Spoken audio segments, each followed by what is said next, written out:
Hi, my name is John Kim, and I'm a therapist who went through his own rebirth. I share my feelings and revelations. I believe in casual over clinical and with you instead of at you. I come unrehearsed on purpose because self help doesn't have to be so complicated. This is a reoccurring theme that keeps coming up as I coach people with their relationships. I think this is one of the greatest relationship killers, and that's why I'm doing an entire episode about it. I say entire episode like my episodes are 2 hours long. It's only 10 minutes, but um, I think it's important, and I want to ask you a question as you listen to me to see if this is happening in your relationship. And if you're not in a relationship, ask yourself if it has happened and if you're causing it. Okay, so before I get into that, just want to remind you.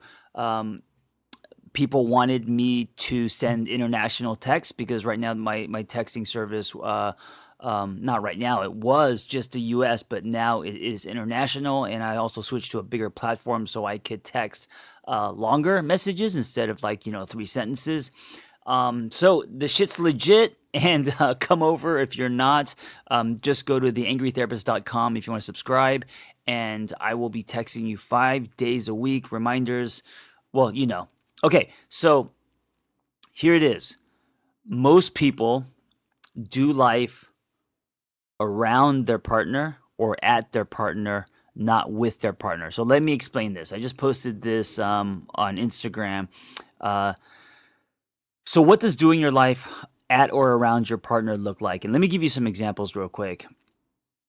Not wanting to burden your partner about your life problems. So a lot of people, they think that it's when they're going through a difficult time, they don't want to like dump that on their partner, and I get that, right? We have a responsibility to not take hostages when it comes to being negative and draining and all that, of course. And there's love there, and that's being responsible. But if you only show the the great sides and never talk about the struggles you have in life, and of course a lot of life is struggle, right? Let's be real. Then you're doing life around your partner, right?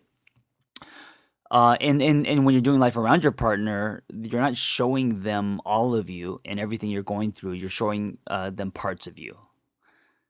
So it makes you two-dimensional, and it produces less relationship glue. Now, that's one. Another one is not communicating your true feelings and what you need. This happens so much. I think a lot of people are grow up in a space where that muscle is not exercised.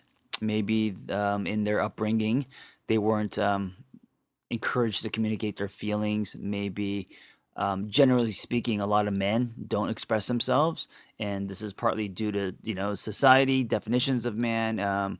Um, Never just exercising, right? Men tend to be very logical.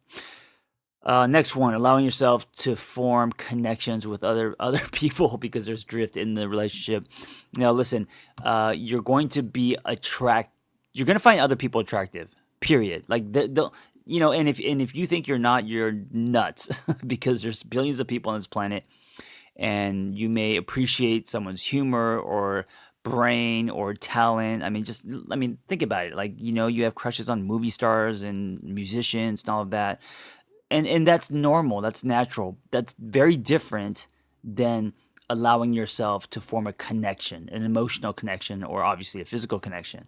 So finding people attractive is never going to stop, but allowing yourself to emotionally engage in that attraction is completely different. And when you do that, I'm talking really fast today. When you do that, um, you are doing life around your partner, right? All right, allowing yourself. Okay, I already said that one. Not expressing what you like and don't like in the bedroom, and this is also very common. I think, especially for women, because of our society and how um, it's been. I think women have been programmed to please men, generally speaking, and I think because of that, they are not connected to their own bodies and have not explored sexuality and what feels, good to them. I'm not saying every woman. This is a generalization, but many. And so when you're doing that, and then suddenly everything in the bedroom is becoming a performance, or making about the other person, you're not doing life with them, you're doing life around them. Putting secret expectations on your partner, then holding resentment and anger when they are not met. Does this sound familiar? Does this resonate? I think many of us do this. We get angry because we expect our partner to be a certain way, or to, well, listen, if your partner forgets your birthday, that's different. Okay, that's kind of expected, but there's a lot of things that we expect our partners to do, or to be, or to say. And when he or she doesn't do that, we get angry.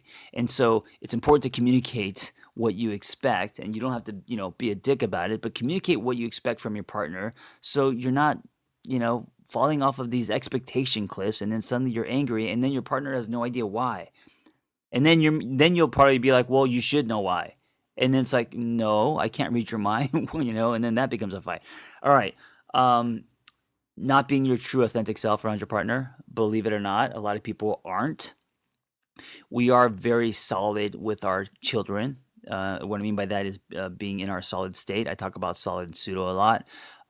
Sometimes, and we should be very solid around our partners, but sometimes we're on eggshells. Sometimes we're afraid. Sometimes we are someone else. We walk with a veneer, and I get that sometimes we're like that, maybe at work or with some of our friends, bosses, whatever. But you, the person that you are investing your life with and sharing your life with should not be the person that you are fake with in any way, because that's fucking exhausting, and it's not sustainable. Holding on to stuff from the past that you're still angry about. A lot of people hold on to things and they don't forgive, and that stuff leaks, and it leaks into everything. It leaks into the bedroom, it leaks into just daily life, controlling behavior, lots of shoulds, not taking ownership, and ultimatums. Ultimatos. These are this is all from this would be loving at your partner. So controlling behavior, putting your partner in a box, lots of you should do this, you should do that, never taking ownership, blaming, like all that stuff. That is doing life at your partner. That's loving at your partner, not with. And what else? I mean, there are so many more, but my point is this. Ask yourself, are you doing life with your partner? When you're in a relationship, do you do life with your partner? If not, why? For most people, it has to do with fear. It has to do with being too concerned what the partner is going to think about you. Maybe you've only experienced relationships where if you start to do life with them by showing yourself, there are consequences. Maybe your partner is reactive. Maybe you're just used to walking on eggshells. And if that's the case, the only person that's going to be able to change that dynamic is you. And so you have to draw a hard line in the sand. Does that make sense? A hard line in the sand? How would I say that? A deep line in the sand? A thick line in the sand? Draw draw a line. It shouldn't even be in the sand. You should draw with paint on concrete in neon red a line, and not cross that line. And that line should be, I will only do life with whoever I choose to love. And you have to ask yourself, what does that look like? And if you can't do it, you have to ask yourself why. Because if you don't, then you're going to start doing life either at or around your partner, and that's going to cause drift. Now, sometimes life just happens, and we have